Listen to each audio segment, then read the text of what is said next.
চাকরি দেওয়ার আশ্বাসে ভুয়া নিয়োগ পরীক্ষা গ্রহণ এবং নিয়োগপত্র দিয়ে কোটি টাকা হাতে নেওয়ার এক চক্রের প্রধান প্রতারককে গ্রেফতার করেছে লালমনিরহাট থানা পুলিশ। তথ্য প্রযুক্তির সাহায্যে লালমনিরহাট থানা পুলিশ গত বুধবার রাতে ঢাকার উত্তরা থানা এলাকায় অভিযান চালিয়ে শিবলু লোমান চৌধুরী নামে ওই প্রতারককে গ্রেফতার করে। পরে আসামিকে ঢাকা থেকে লালমনিরহাটে এনে শুক্রবার বিকেলে আদালতের মাধ্যমে জেল হাজতে পাঠানো হয়।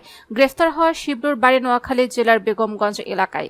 জানা যায়, প্রতারক শিবলু লোমান চৌধুরী নিজেকে কৃষি সম্প্রসারণ অধিদপ্তরের ঢাকা প্রধান কার্যালয়ের ডিজির এএসপি পরিচয় দিয়ে চাকরির প্রলোভনে ফাঁদ পাতে।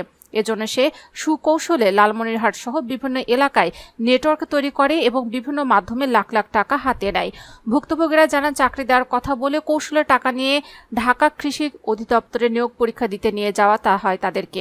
পরে চাকরিতে যোগদানের জন্য নিয়োগপত্র দেওয়া হয়, কিন্তু যোগদানের দিন নিয়োগপত্র নিয়ে গেলে আজকাল করে হয়রানি করেন।